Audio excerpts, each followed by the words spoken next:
시청자 여러분 안녕하십니까. 돈과 세상이 보이는 시간 아침경제 골든타임 박현진입니다. 안녕하십니까. 강수진입니다. 오늘도 다양한 소식들 준비했습니다.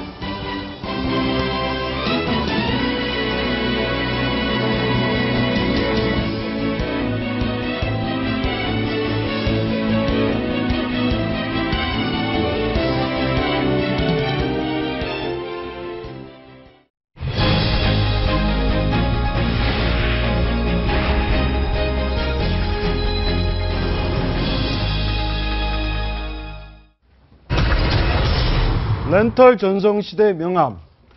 네, 팍팍한 살림살이에 사서 쓰기보다는 빌려 쓰는 렌털 문화가 확산되고 있습니다. 그렇다면 과연 빌려 쓰면 할부로 사는 것보다 또는 일시불로 사는 것보다 저렴한가요? 네. 요즘 강아지도 렌탈로 빌려서 빌려서 잠깐만 네. 게다가 또 반납하고. 네, 뭐 정수기 가장 많은 렌탈하고 커피 네. 머신도 많이 유행이라고 하고요. 최근에 침대, 홈쇼핑 같은 거 보면 안마의자 이런 게 다 렌털인데 오늘 다룰 내용은 우리 한국식 렌털은 이제 전 세계적인 렌털 문화와는 조금 다르다. 그래서 우리의 렌털은 소유권 이전 렌털이라고 하는데요. 이게 뭐냐면은 이제 렌털이라고 하면은 한 10개월 쓰다가 그냥 그만하면 계약이 취소가 돼야 되는데 이제 한국의 식의 이 소유권 이전의 렌털이란 거는 뭐 5년이면 5년, 10년이면 이 렌털을 붓다가 결과적으로 자기 소유권이 되는 그런 네. 식이어서 자기께 된다는 거죠. 이게 할부와 크게 다르지가 않다. 네. 마찬가지로 가격 역시도 할부로 사는 것과 렌털이 크게 다르지가 않아서 이걸 좀 개선해야 되지 않나 이런 지적이 나오고 있는 겁니다.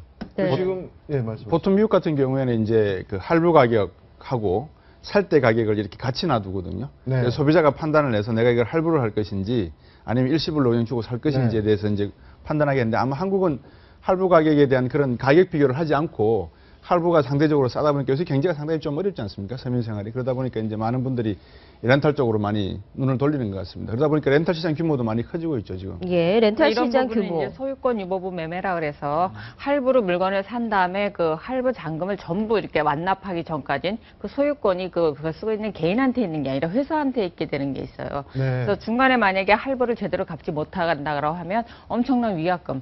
실제로 그동안 지불한 돈도 있는데 제품 가격의 절반이 이상이 넘는 네. 위약금을 물어야 되는 이런 불합리가 있고요. 그 다음에 이것을 그 할부를 해주면서 신용조회를 하고 신용 등급에 맞춰서 쉽게 말하면 돈을 빌려주는 형태로 이게 이루어지기 때문에 만약에 할부 잔금을 다 갚지 못하면 그 물건에 대한 소유권도 갖지 못하지만 신용 등급도 떨어질 수 있습니다. 네. 네, 신용 등급까지 떨어질 수 있군요. 저는 집에서 정수기 렌털해서 쓰고 있는데 3년이 지났어요. 이미 할부 기간은 끝났는데 그 이후에 뭐 새 정수기를 또 돈 주고 사기도 그래서 계속 쓰고 있거든요. 네. 그런데 월마다 관리비가 계속 1, 2만 원씩 계속 들고 있어요. 그게 그렇다면 네. 장기로 보면 그냥 일시불 주고 사는 것보다 그렇죠. 더 비싸지는 거 더 비용이 아닌가라는 많이 들 것 생각이. 같기도 합니다. 그렇습니다. 예. 이게 이제 마케팅 기법이기도 하고 그 어느 정도 기간 후에 사후 애프터 서비스라는 이유로 또 추가 요금을 받으면서 유지를 하게 되는데 그래서 뭐 정수기 같은 얘기를 했지만 최대 그냥 아예 구입하는 것보다 3배 정도 비쌀 3배. 수가 있다. 네. 이런 가격 비교까지 지금 나오고 있는 상황이거든요.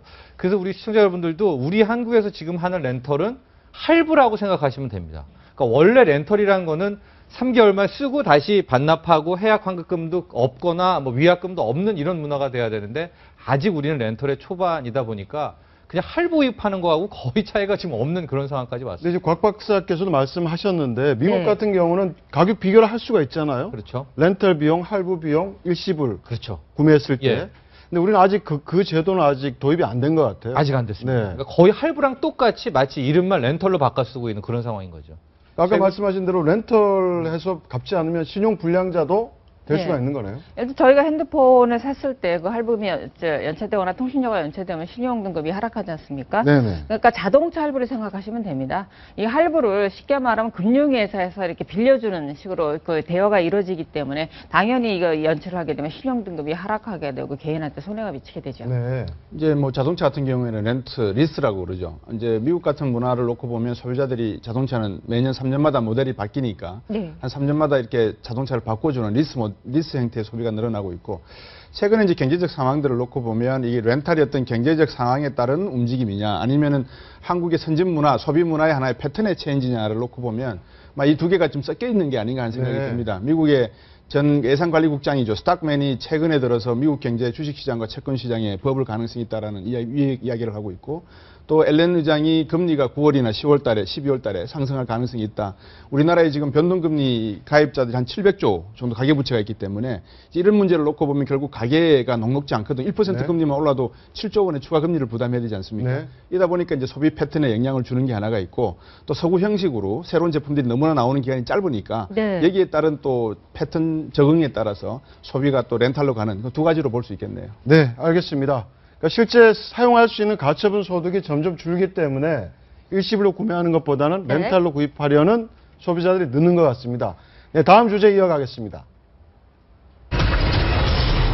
네, 수의 두 벌에 270만 원.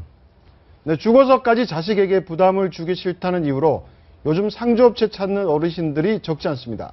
그런데 수의 두 벌에 270만 원을 챙긴 상조업체가 있었다고요?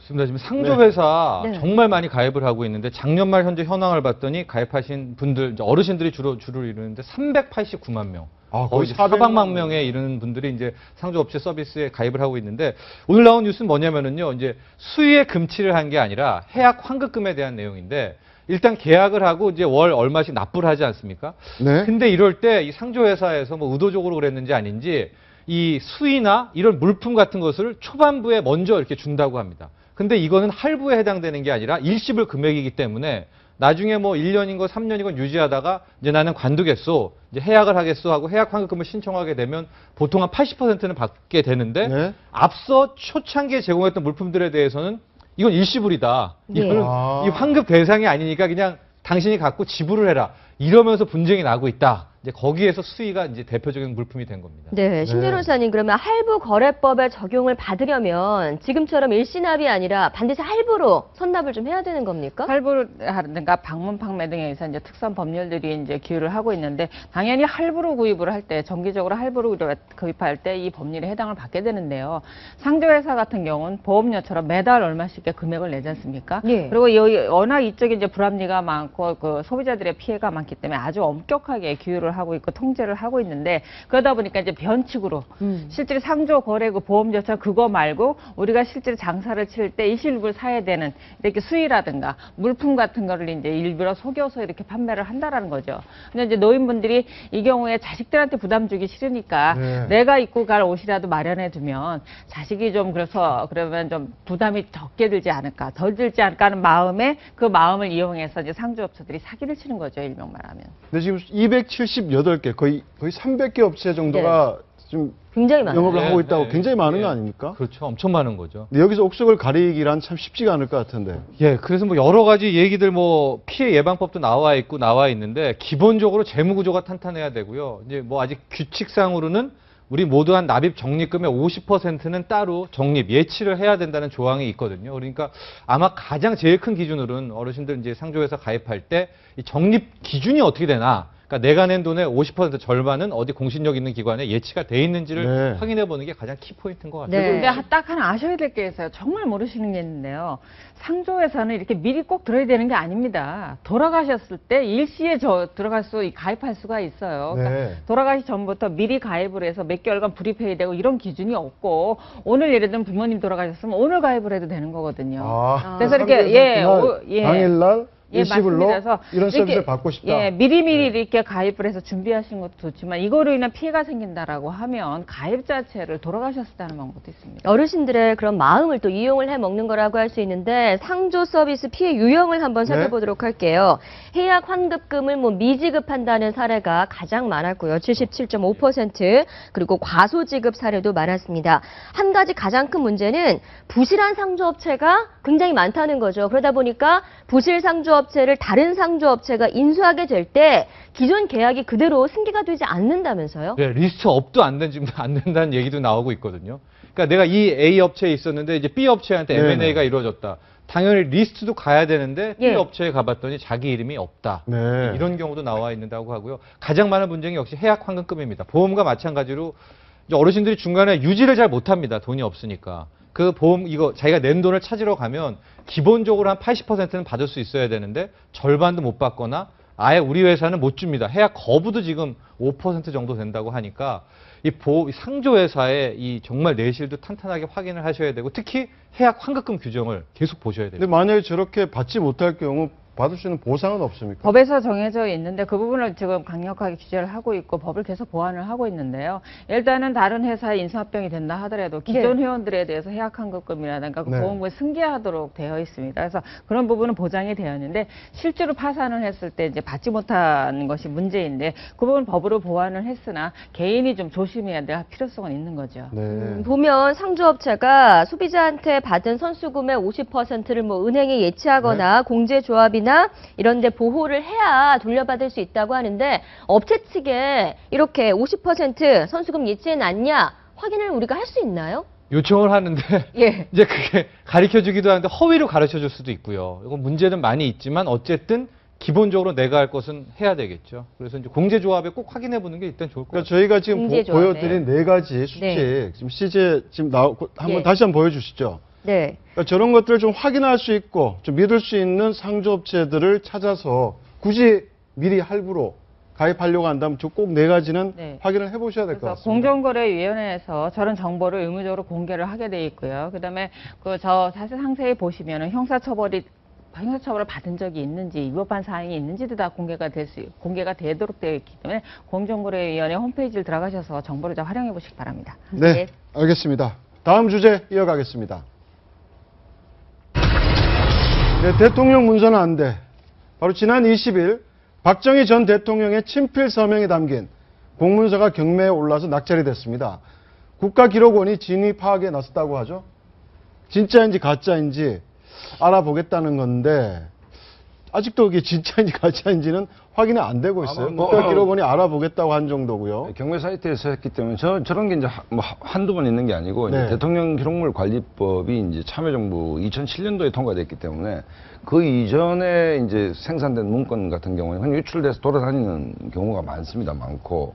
그러니까 이제 국가기록원이 이제 기부를 받을 수밖에 없는 구조인데 이게 좀 문제가 되는 것 같아요, 사실은. 네. 아까 말씀드린 2007년도 이전 것은 뭐 법에 의해 가지고 일단 보호를 못 받는 것이기 때문에 어쨌든 간에 이게 75년도 이제 청와대 국제정치특별보좌관실에서 이제 작성한 문건인데 박정희 대통령의 친필 이제 그 메모가 있답니다. 메모가 네. 있는 내용인데 지금 이게 보시면 예. 지금 그 보고서인데요. 하단에 보시면 지금 옆에도 보이죠?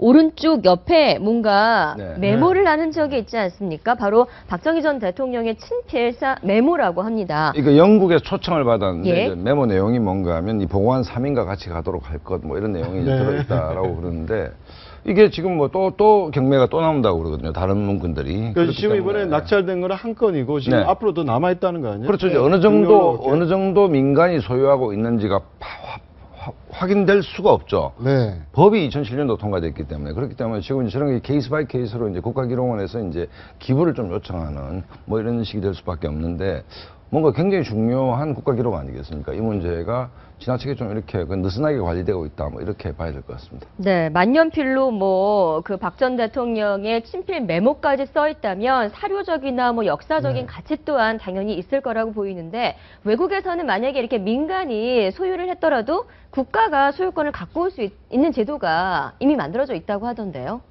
글쎄요, 저는 미국에서 뭐 공무원 생활을 하면서 예. 예를 들어서 대통령이 한미 FTA에 사인을 했다.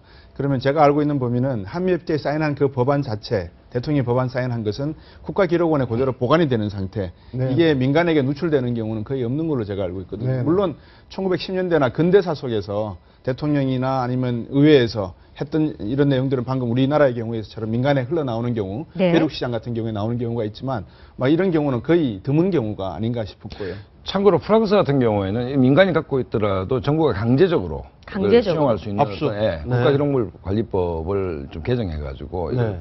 국가가 이제 수용할 수 있게끔 돼 있는데 네. 우리는 아직 이제 대통령 기록 관리법에 그러니까 그게 바로 1975년에 생산된 문건이라고 하는데 그 당시에는 이런 대통령이나 국가 기록물에 대한 그런 좀 중요성이 좀 인식 자체가 없었던 거 아닌가? 통치 사료, 그러니까 통치 자료란 말이 생긴 것도 전두환 대통령 들어왔으니까 네. 그 이전에는 거의 뭐 이런 것들이 그냥 단위는 뭐 그거 같고.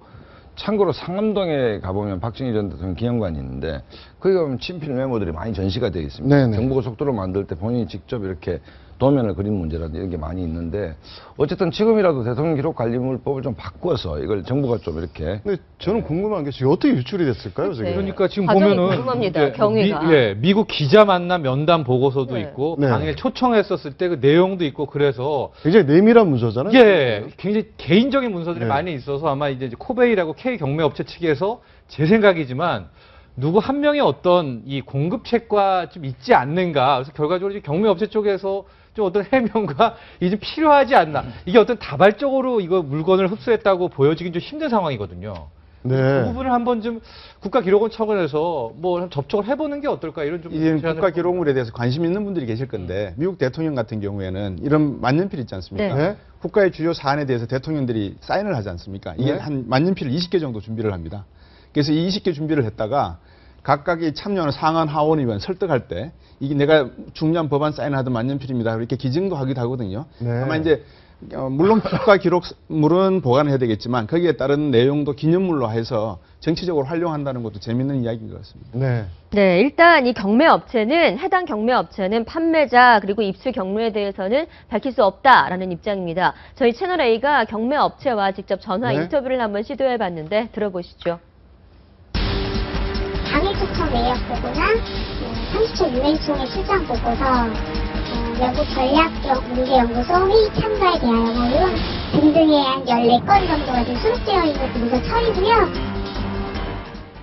네. 네. 앞으로 14건이니까 13건이 더 경매에 올라오겠네요. 이번에 첫 번째 올라온 거는 160만 원에 예. 낙찰이 됐다고 하죠. 그렇습니다. 예, 그리고 예. 지난해 5월에도 한 건이 또 와서 네. 이미 경매가 이루어졌다라고 하더라고요. 네. 근데 문제는 대통령의 이렇게 기록물 자체가 마치 기념품처럼 지금 매매가 되고 있는 거 아닙니까? 그런데 이 경매 업체 또한 그 보고서 자체에 직인을 막 찍어놨다고 하더라고요. 이건 좀 훼손행위 아닌가라는 생각이 들고요. 아니 그러니까 이게 이제 훼손 행위일 수도 있는데 우리가 지금 뭐 대한민국이 통치된 건 법에 의해서 통치되는 거니까 저기에 대한 관리법 자체가 좀 부실했기 때문에 지금 대통령 기록원에서도 좀 이제 사정하는 입장이잖아요. 기부해 주시지 않겠습니까? 그렇죠. 그러니까 저 메모지는 개인 거 아닙니까? 개인 거고 그게 법에 의해서 체계적으로 관리가 안 됐기 때문에 저거 자체를 이제 비난할 수는 없는데 차제에 대통령 기록물 관리법을 좀 강화해서 저희 국가가 좀 수용할 수 있는 쪽으로 좀 가야 되지 않겠나 이래 봅니다. 예, 좋은 지적이라는 생각이 들고요. 2007년에 바로 그 법안이 통과될 정도로 우리가 사료에 대한 네. 얼마나 후진적인 사고를 갖고 있었나 하는 거를 새삼 느끼게 해주는 사건 같습니다. 예, 국가기록원은 바로 진위 확인해서 예. 기증을 좀 유도한다는 입장이죠. 조금 다른 얘기를 해보면 우리 조선이라는 그 왕조가 기록의 나라의 승정원 일기 같은 경우에는 네. 뭐 조선왕조실록. 왕이 기침하는 것까지 다 기록을 해놓고 그게 사료화되어 있는데 뭔가 좀 이 문제는 차제에 기록에 관한 어떤 그 정부도 좀 생각을 좀 바꿔야 되지 않나 이래 봅니다. 하고 이제 기업에서도 M&A 할 때 우선 협상 대상권이라고 있지 않습니까? 아마 국가기록원도 우리 이번에 대통령 기록원법 보면은 기록원의 우선 협상 대상권이 분명히 있을 겁니다. 그래서 만에 하나 이제 코베이 측과 협상을 해서 잘 안 될 경우에 사야죠, 뭐. 이거는 세금 주고 사더라도 아마 국민들 반발이 크게 없을 것 같으니까. 정부가 아예 경매에 참가한다? 예, 근데 아마 우선 지위를 네. 보장받을 겁니다. 아마 법적으로. 네. 근데 국민 입장에서 보면 코베이 측도 이거를 유출 경위를 밝히지 않는다 그러면 이거 진위 여부를 따질 수가 없는 거잖아요. 그러니까 어떤 형식으로든 유출 경로를 밝히고 정부하고 우선 말씀대로 우선 협상을 해서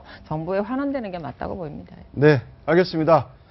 네, 다음은 생활 속 경제 이야기, 숨어있는 경제, 이것만 시간입니다. 본격적인 여름이 다가오고 있습니다. 여름철 의류 구매를 위해서 백화점 아마 많이들 찾으실 텐데 백화점 의류 가격 잘 알고 구매하셔야겠습니다. 그 가격의 진실에 대해서 손재훈 아나운서가 알려드립니다. 네, 유용하고 재밌는 경제 이야기, 숨어있는 경제, 이것만 시간입니다. 여러분은 백화점 자주 가시나요? 왠지 백화점 옷들은 다른 데서 파는 옷보다 품질이 더 좋아 보여서 훨씬 많은 돈을 주고 사게 되는데요. 오늘은 백화점에서 파는 의류 가격에 대한 진실을 알려드리겠습니다. 먼저 백화점 옷의 원가는 판매가의 30% 미만이라고 합니다. 백화점에 입점한 상점이 백화점 측에 내는 수수료가 판매가의 35% 정도고 여기에 마케팅, 물류, 인건비 등이 더해지면서 우리가 내는 판매가가 만들어지는 건데요. 예를 들어 우리가 100만 원짜리 옷을 사면 40만 원가량은 백화점에 주는 셈이라고 하네요. 게다가 사실상 같은 제품이 백화점과 동대문에서 각각 다른 가격에 팔리고 있는 경우도 있는데요. 실제로 한 여성 재킷은 백화점에서는 55만 8천 원에 동대문에서는 15만 원에 판매되었다고 합니다.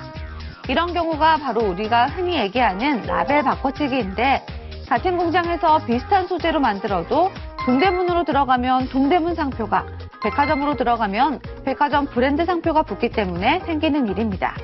또한 시즌 중 잘 팔린 제품을 백화점이 기획 상품으로 재입고해서 조금 더 싼 가격에 파는 경우도 있는데요. 이 경우 세일 단가를 맞추기 위해 지퍼나 단추 등 부자재를 원래 들어가는 것보다 저렴한 제품으로 교체한다고 하네요. 요즘은 직구나 온라인 쇼핑 등 제품을 구입할 수 있는 통로가 예전보다 훨씬 많아져서 소비자 선택의 폭도 그만큼 넓어지고 있습니다. 따라서 백화점에서 팔기 때문에 무조건 좋다라는 생각보다는 가격이나 품질 등을 잘 비교해보고 현명한 소비를 하는 게 어떨까요? 그럼 숨어있는 경제 이것만, 다음 시간에는 더 재밌는 정보 가지고 돌아오겠습니다.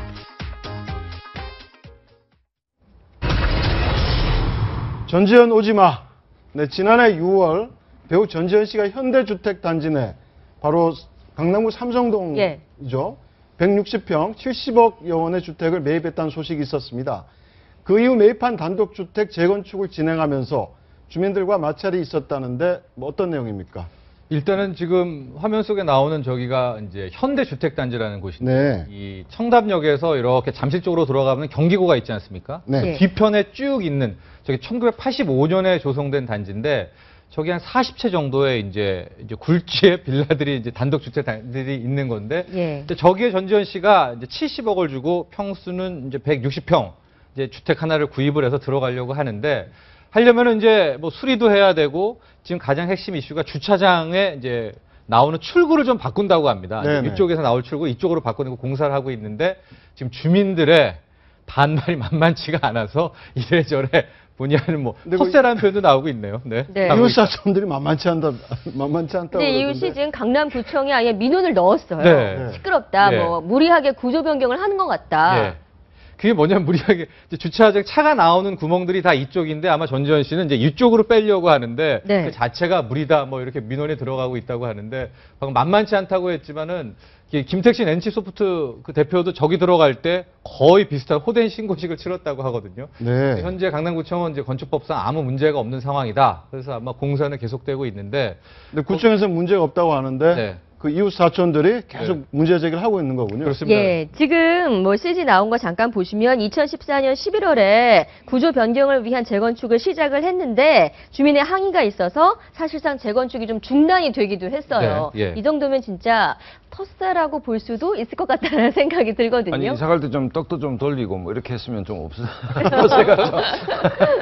여기 근데 텃세라고 하지만 사실은 그 예. 전원주택, 서울의 전원주택이라고 할 만큼 드문 단독주택 지역이에요. 아파트가 아니고. 그래서 몇 세대가 살지 않고 사설 경비가 엄해서 저희 같은 경우 이렇게 지나다니기 좀 부담스러운데 일단 건축법상 적법하게 법적으로 허가가 난다 하더라도 이렇게 재건축 할 때 소음이나 분진이 일정 그 데시벨 이상은 초과하면 안 되거든요. 그러니까 그런 부분에서 이제 이웃 주민이 민원을 제기할 수 있는 상태이긴 한데 워낙 부자들이 살다 보니까 텃세다라는 말이 나오고 있는 거죠. 어떤 네. 분들이 도대체 사시나요? 누가 삽니까? 한번 일단- 보죠. 어떤 분들이 그럴까요? 사나요, 저기?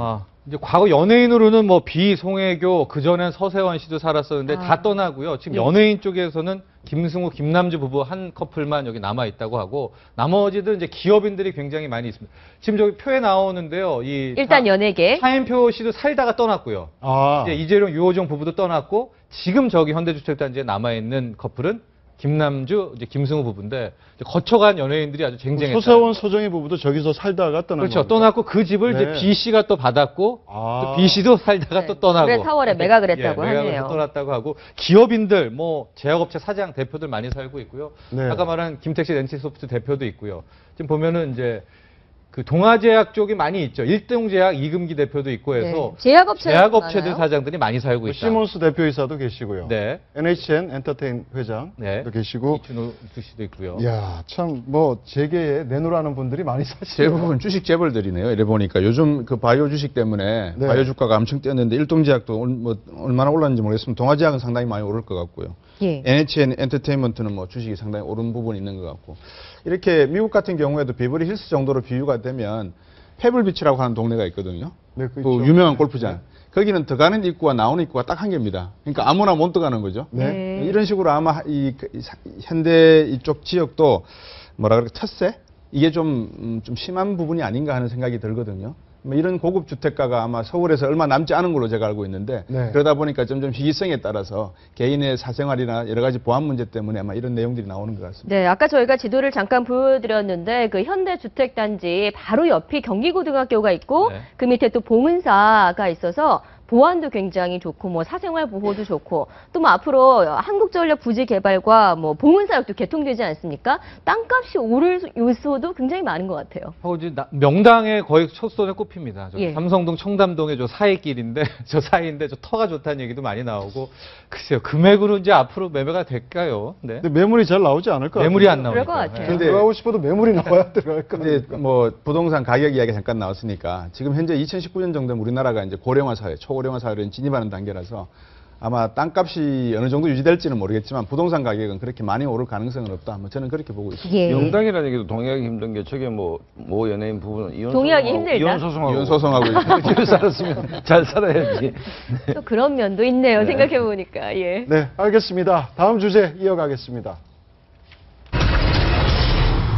네, 세 자매 죽음의 미스터리. 바로 어제 새벽 부천에서 세 자매가 동시에 숨진 채 발견됐습니다.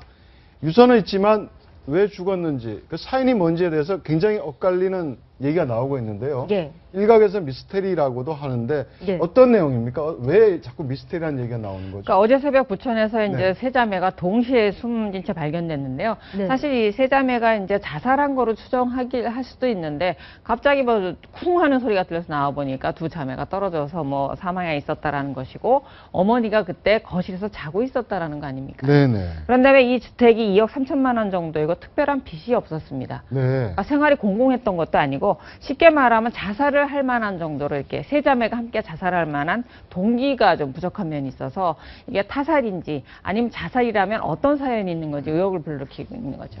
네, 저희가 이 세 자매가 숨진 부천의 아파트 12층이라고 하는데 그 단면을 한번 일간지에서 이제 좀 채취를 했거든요.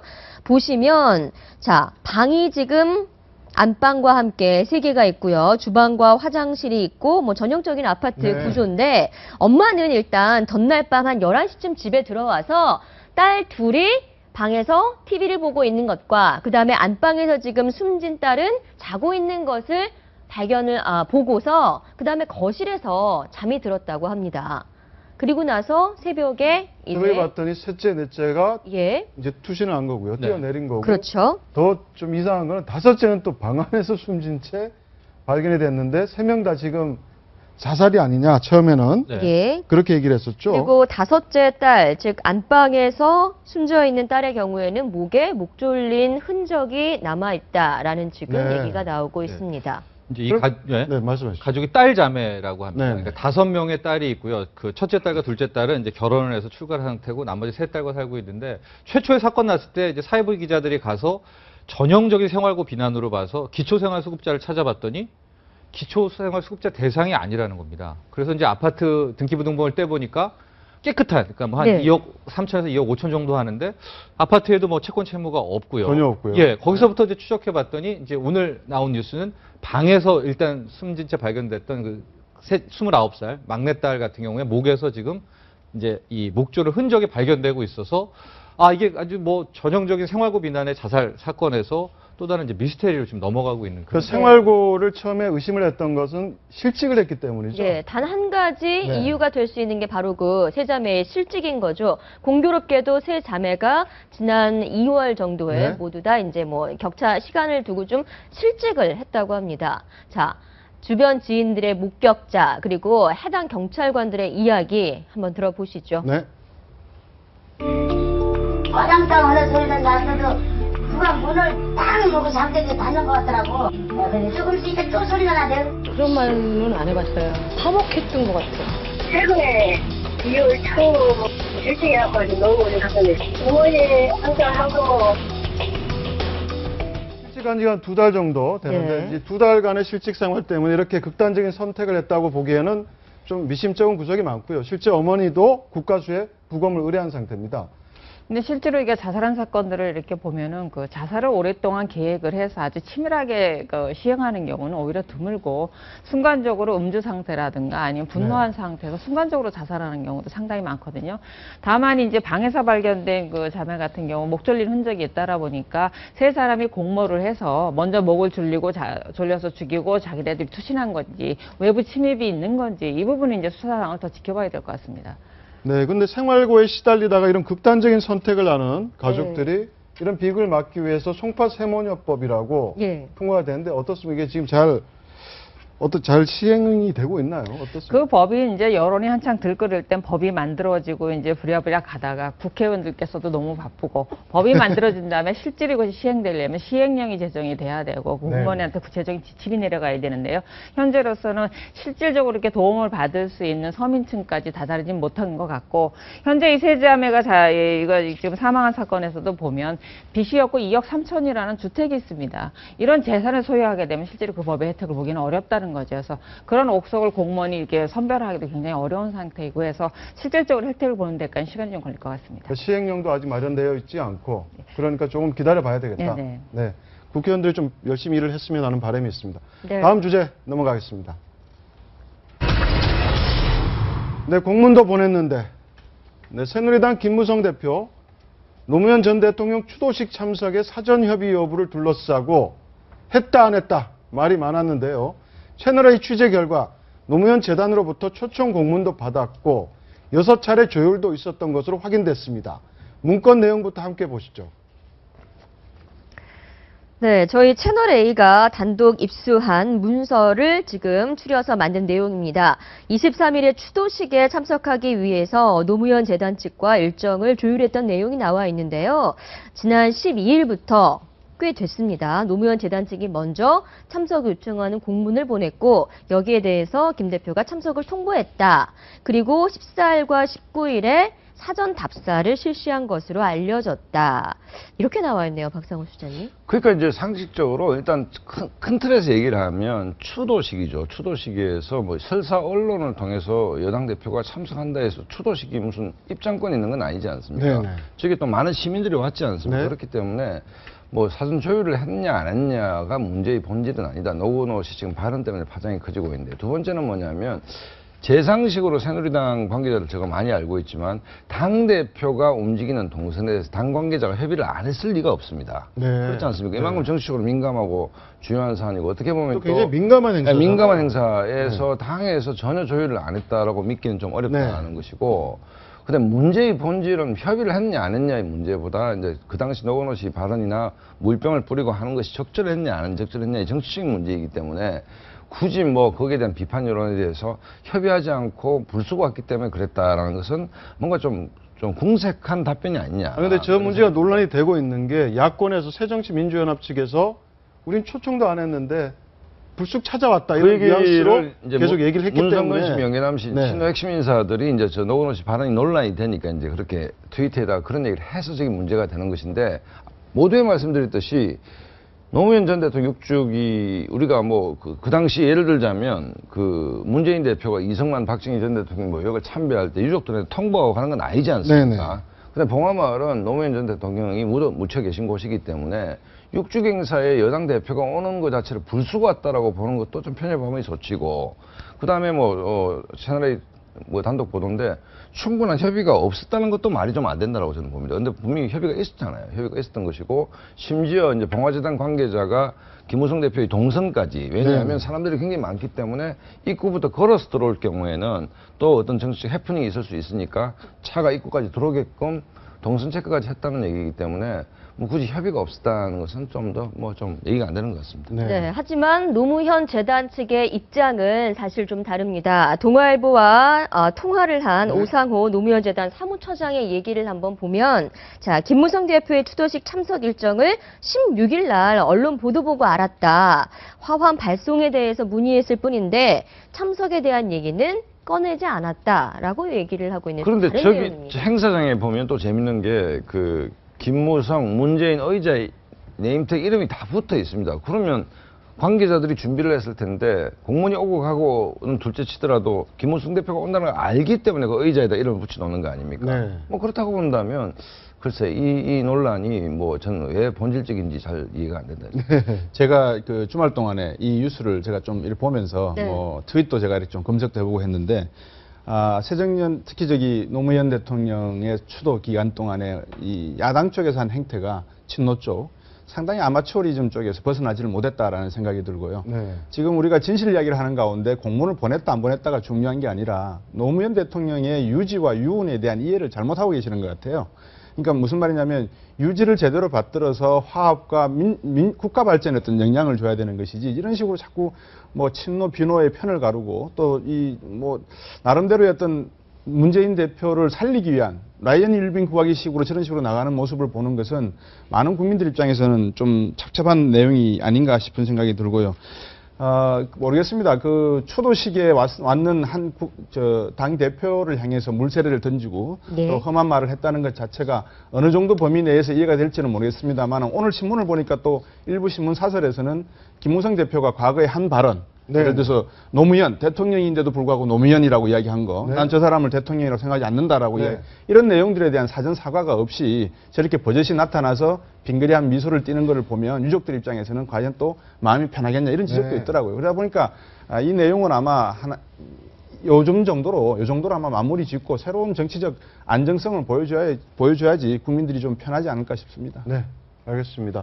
그런데 권양숙 여사도 네. 김 대표의 방문을 그렇게 마뜩지 않아 했다는 얘기도 들리고요. 불쾌했다는 네. 얘기. 아니 뭐 권양숙 여사나 노건호 씨는 뭐 권양숙 여사는 남편이고 노건호 씨는 아버지인데 최근에 뭐 정치적 논란의 한가운데 이제 공인된 노무현 대통령이 계속 등장을 하니까 기분이 좋을 수는 없겠죠. 뭐 그걸 기분 좋다 하는 게 이상한 거 아닙니까? 이상한 건데 조금 전에 뭐 곽수정 박사님이 김무성 대표가 과거 발언도 있었는데 최근에 봉화마을 갔을 때는 또 전혀 이제 그거하고 다른 얘기를 또 방명록에 쓴 것도 있습니다. 뭐 멋진 삶을 살았다. 라고 하는 부분도 있는데 가족 입장에서 마음이 편할 리는 없겠죠. 정치적 그렇죠. 논란의 한가운데 네. 아버지가 계속 네. 등장을 하기 때문에 그게 이제 여과 없이 노무현 대통령의 추도사에 이제 노건호 씨 추도사에 드러났는데 어찌됐든 뭐 김무성 대표뿐만 아니라 뭐 그 김한길 대표, 안철수 의원, 그다음에 천정배 의원에 대한 야유와 물세례는 어쨌든 노무현 정신이라고 보기에는 좀 민망한 장면들이 많았다라고 봅니다. 네. 네, 한편 이종걸 새정치연합의 신임 원내대표는 이런 말을 했습니다. 추도식에 온 손님에 대한 예의가 종합적으로 고려되지 않은 것 같다라고 이야기를 했는데요. 초대장, 그러니까 여권에서는 여당 대표이기 때문에 초대장이 설사 전달이 되지 않았더라도 갈 수 있는 문제 아니냐라는 뭐 지적도 있습니다. 아니 그렇죠. 저게 아까 말했던 무슨 파티가 돼서 입장 티켓이 있어가지고 하는 것도 아니고 우리 전직 대통령의 6주기 추도식 아닙니까? 그다음에 저기 뭐 많은 분들이 오셨는데 그분들이 일일이 무슨 초청장을 받고 오는 것도 아니고 그렇기 때문에 물론 뭐 김무성 대표의 그 봉화마을 방문을 정치적으로 정치인이기 때문에 얼마든지 정치적으로 해석 가능하다라고 봅니다. 다만 네. 이제 제삿날 오신 문상객한테 이제 저렇게 상주가 저런 식으로 이제 막 얘기를 하는 것이 옳으냐의 문제는 한국민의 정서하고는 좀 동떨어져 있죠. 그 다음날 보니까는 바로 그 봉축 집회에서 두 분이 또 조계사에서 웃으면서 환담을 나누시더라고요. 문 대표하고. 그렇죠. 저게 정치구나 싶은 생각이 드는데 일반 국민들이 이해하기에는 이 뭐라 그럴까요? 노무현 대통령의 정서가 좀 잘못 왜곡돼서 전달해질 가능성이 좀 있는 부분이 있지 않나 하는 생각이 좀 걱정이 되더라고요. 저는. 네, 그런데 김무성 대표 차기 대권 주자 지지율 조사에서 지금 3주 연속 1위를 하고 있습니다. 물세례 맞고 쫓겨나고 굴욕 당할 때마다 지지율이 올라가는 것. 이게 뭐 효과가 뭐 연관이 있는 겁니까? 어떻게? 아니 뭐 어찌됐든 그 지금 대통합 행보, 광폭 행보를 하고 있는데 어찌됐든 한국 사회의 문제가 이념 지역적으로 갈라져 있는 거 아닙니까? 갈라져 있는데 뭐 김무성 대표가 여권 대표로서 국민 대통합 행보를 한다라는 측면. 그 다음에 오히려 이제 정치인은 말도 말이지만 그 표정과 행동을 통해서 국민들이 이제 많이 바라보게 되는데 기본적으로 막 봉변을 당하면서 좀 표정이 좀 의연하잖아요. 의연하고 뭐 특히 일일비하지 않고 그렇기 때문에 첫째는 지지층을 좀 보수층을 결집시키는 효과도 분명히 있어 보이고 기본적으로 중도층으로부터도 김무성 대표가 광주 갔을 때 봉화마을 갔을 때 저렇게 봉변을 당하면서도 나름 좀 의연하게 자기 중심을 좀 놓치지 않고 있다는 부분에 대해서 높은 점수를 주는 게 아닌가 이렇게 봅니다. 오늘 또 경북 구미를 찾아요. 네, 지금 재보선 이후에 계속 이렇게 현장 방문을 하고 있는데 광폭 행보라고도 얘기를 하고요. 뭐 특별한 역시 대선을 노리는 행보입니까? 원은 3년이나 남았는데 정치판에 이런 얘기가 있습니다. 그러니까 일반 사람의 1년은 그 정치적인 어떤 정세 변화의 10년과 같다는 얘기가 있는데 3년 뒤에 상황을 어떻게 예상하겠습니다만은 뭐 집권당 대표로서 김무성 대표 사실은 뭐 여러 전문가들이 겁니다. 과거에는 자진 실수도 좀 많았는데 요즘은 거의 뭐 내공이 절정에 올라간 거 아닌가 뭐 그런 얘기를 하는데 집권당 대표로서의 뭐 저런 행보, 민생 행보는 뭐 굳이 대권 행보로 안 보더라도 뭐 자연스러운 거 아닌가. 지금 어떻게 보면 정치적으로 1차전이 이 야당 쪽에서 친노 비노 간의 어떤 이 논쟁 쟁점으로 보이지만 언젠가는 또 새누리당의 친박 비박 간에 또 논쟁이 있지 않겠습니까? 아마 그래서 가능성이 있죠, 있겠죠. 충분히. 네. 그래서 이제 그런 면에 놓고 보면 아직까지는 좀 대권 주자에 대한 저런 설문조사가 뭐 어떤 의미를 갖기는 좀 이르다는 생각이 듭니다. 저희 국민들이 바라보는 입장에서는 대권 후보이든 뭐 유명한 정치인이든 해야 할 것을 해야 하는 몫이 있는 거고 또 반대쪽에서는 또한 뭐 자신들하고 받아들여야 될 쪽은 받아들여야 되는 게 있는 겁니다. 근데 김무성 대표는 뭐 물세례를 맞든 계란을 맞든 해야 할 일을 하고 있다라는 거죠. 근데 이걸 대통합차에서 받아들여야 하는 세력에서 받아들이지 않고 계속 배척을 하다 보니까 반감 세력들이 나오고 있는 거죠. 그래서 저는 노무현 대통령의 유지가 말씀하셨다시피 그들만의 누군가만의 대통령으로 남아 계시길 희망하지는 않았을 것 같아요. 그럼 우리 국민의 대통령이 되기 위해선 우리들만의 대통령을 지키고 싶어하는 세력이 그 문을 열어줘야죠. 이런 면에서 반감을 갖고 있는 것이기 때문에 그 부분에 깊이 고찰을 하시고 국민들의 진정한 뜻을 좀 알아주셨으면 좋겠습니다. 외람된 이야기인데 지금 문재인 대표가 이렇게 헌화하는 장면이 나와서 예. 친노나 앞으로 야당 쪽에서 여당을 비판할 때 어떤 물세례나 이런 것보다 이 꽃을 갖다 주는 꽃으로 사람을 때리는 방법 좀 배웠으면 좋겠습니다. 근데 또 하나 저 6주기마다 참고로 해봐야 될 게 친노진영도 한번 생각을 해봐야 될 게 이제 노무현 대통령이 비극적으로 서거를 했기 때문에 정치인 노무현 참여정부에 대해서 모든 비판이 봉쇄된다. 이것도 좀 문제라 생각합니다. 네. 그러니까 지금 뭐 전두환 정권, YS 정권 다 살아 이제 근데 우리 전두환 정권 구속도 되고 뭐 여러 가지 뭐 있었지 않습니까? 있었는데 어쨌든 과거 다른 정권에 대해서는 우리가 토론이 원활한데 대통령이 비극적으로 서거했다 해서 절대선이다. 그다음에 그거는 거꾸로 그 노무현 대통령을 찬성하는 진영이 도구마에 갇히는 것이거든요. 도구마와 독설에 갇힌다는 얘기는 상대 진영을 배타할 수밖에 없는 것이고 점점 고립될 수밖에 없기 때문에 노무현 대통령을 친노 진영에서 놓아드리는 게 옳다. 가감 없이 참여정부의 5년을 비판할 수도 있어야 되는 것인데 비판이 원천적으로 봉쇄된다는 얘기, 절대선이라는 도구마에 갇히면 친노 진영이 점점 고립되지 않겠나 이런 생각이 듭니다. 네, 다음 주제 이어가겠습니다. 문재인, 안철수의 밀당. 이번에 야권 얘기인데요. 문재인 대표와 안철수 전 대표 엇박자 얘기입니다. 두 사람 어제 법률 스님이 지도법사로 있는 정토회 행사에, 봉축 행사에 나란히 참석했습니다. 두 분이 어떤 얘기를 나눴을지 참 궁금한데요. 예. 근데 계속 엇갈린다는 얘기가 왜 나오고 있죠? 아니 그러니까 이 문제는 안철수 의원이 정확한 게 뭐 대권 후보는 제가 궁금한 게 자격을 누가 주죠? 자기가 대권 후보라면 대권 후보입니까? 아까 뭐 곽수정 박사님 현재 뭐 대권 후보 여론조사가 무슨 의미가 있냐 했는데 대권 후보끼리 무슨 스크럼을 짜보자, 협의체를 만들어보자 했는데 첫째는 최고위원회의라는 것은 당원들이 뽑아서 최고위원 의사결정기구가 됐는데 대권 후보끼리 협의체를 만들자. 거기에 대해서 안철수 의원 말처럼 최고위원회도 혁신기구도 만들어놨는데 또 이 협의체를 만들어서 도대체 뭘 하자는 건지 이해가 안 간다는 얘기는 사실 정확한 얘기죠. 도대체 무슨 협의체를 이래 많이 만드는지. 그 다음에 아까 말씀드렸듯이 대권 후보는 본인들이 우리 신은숙 변호사께서도 입당하고 내 대권 후보입니다 하면 저 협의체 들어갈 수 있는 거 아닙니까 사실은. 그렇다고 본다면 이게 뭐 문재인 대표가 뭐 통합 행보를 하겠다는 생각은 이해가 안 가는 바가 아니나 이 좀 생뚱맞다라는 느낌이 있고 뭐 안철수 의원의 얘기가 저는 뭐 정확하다 이렇게 봅니다. 그러니까 바로 19일 날 30분간 두 사람이 회동을 했다고 하잖아요. 근데 회동 결과를 놓고 서로 좀 뉘앙스가 틀려요. 한번 보시죠. 저희 동아일보에서 정리한 건데요. 이제 안철수 측 주장은 저 네 가지는 똑같이 양쪽이 공감을 한 것 같고 얘기를 한 것 같고 다만 그러니까 문재인 대표 주장한 추가 혁신위 인적 구성을 함께 논의하자. 그리고 문재인, 안철수, 박원순 조만간 만나서 한번 협조하는 얘기를 해보자. 저 두 가지 부분에 있어서 서로 얘기가 좀 틀린데. 예. 그러다 보니까 왜 한쪽에선 아라고 쳤는데 다른 쪽에선 어라고 봤냐라고 하면서 지난 대선 때도 후보 단일화 과정이 매끄럽지 못했던 것 바로 이렇게 두 사람이 뭔가 서로 소통이 안 되는 측면이 계속 있어온 거 아니냐라는 지적이 있거든요. 두 분 다 초선이지 않습니까? 어제 봉축법회에 저도 있었거든요. 예. 예, 있었는데 이 두 분을 소개할 때 함성 소리가 거의 비슷했습니다. 그러니까 많은 참석자들의. 네. 근데 두 분의 일하시는 스타일은 완전히 180도로 다른 것 같아요. 안철수 의원 같은 경우에는 CEO를 하다 보니까 모든 것을 하나씩 정확한 어떤 논리적 검증을 거쳐서 일을 하시는 것 같고, 문재인 대표께서는 일하시는 방식이 그냥 툭 던지고 뒷말은 알아서 비서진이 책임지거나, 아니면 본인이 말씀하시는 내용들이 본인의 생각에서 본인의 가슴에서 나오는 게 아니라 마치 옆에서 누가 던져준 것을 갖다 받아가지고 그냥 입으로만 말씀하시는 그런 형태라서 두 분의 성격 차이가 좀 드러나는 것 같고, 일하는 방식에도 차이가 있다. 아마 이런 오해는 점점 커질 가능성이 있다. 결국 이제 점점 더 커질 수 있다, 문재인 오해가. 대표의 정치력이 문제인데 3세판이라 하지 않습니까? 만약에 김상곤 전 교육감이 혁신위원장을 거부했으면 문재인 대표 난감했을 겁니다. 뭘 혁신할지는 둘째치더라도 어쨌든 김상곤 전 교육감 겨우 이제 정권을 주겠다고 꼬셔가지고 이제 위원장 모셔놨는데, 그 다음날 무슨 얘기가 나오는가 하면 희망 스크럼이라는 뜬금없는 얘기가 나왔습니다. 네. 혁신기구에 정권을 부여할 테니까 당을 좀 살려주세요.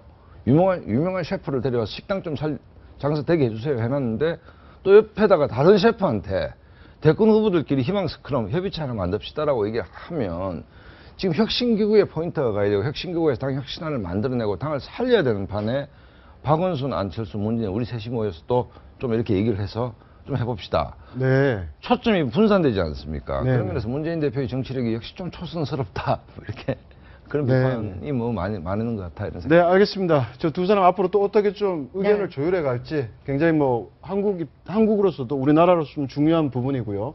네, 오늘 말씀 나와주시면 고맙습니다. 감사합니다. 감사합니다. 네, 정부가 15년 만에 시내 면세점 3곳을 추가로 허용하기로 하면서 대형 유통그룹들이 쟁탈전을 벌이고 있습니다. 삼성가와 현대가가 손을 잡고 세계 최대 도심형 면세점을 짓겠다는 계획을 밝혔습니다. 이상현 기자입니다. 호텔신라의 이부진 사장과 현대산업개발의 정몽규 회장이 손을 맞잡았습니다. 두 회사는 오늘 HDC 신라면세점 주식회사를 공식 출범했습니다. 이들은 서울 용산 아이파크몰에 2만 7천여 제곱미터짜리 초대형 면세점을 만들겠다며 청사진을 제시했습니다. 도심형 면세점으로는 세계 최대 규모로 투자 예정액도 3,500억 원에 이릅니다. 호텔신라의 면세점 운영 노하우, 현대산업개발의 복합 개발 능력, 그리고 아이파크몰의 뛰어난 입지 조건 등이 결합이 돼서 강력한 시너지를 낼 거로 기대하고 있습니다. 정부가 대기업에 추가로 허용할 시내 면세점은 단 2곳이지만 현재 HDC 신라를 비롯해 롯데와 신세계, 현대백화점, 한화갤러리아, SK네트워크스, 이랜드 등 모두 7곳이 도전장을 내밀었습니다. 동대문과 명동, 강남 등 각각 입지 예정지들도 확정 짓고 있습니다. 유통기업들은 오랜 내수 침체 속에 시내 면세점이 새로운 기회가 될 것으로 보고 사활을 걸고 있습니다. 백화점과 대형마트가 마이너스 성장을 면치 못하는 데 반해 국내 면세점 시장은 지난해 8조 원 규모에서 올해 10조 원 규모로 큰 성장이 전망되고 있기 때문입니다. 관세청은 다음 달 1일 면세점 입찰을 마감하고 오는 7월에서 8월 초 선정 절차를 마무리할 계획입니다. 채널A 뉴스 이상현입니다. 네, 지금까지 아침경제 골든타임이었습니다. 고맙습니다.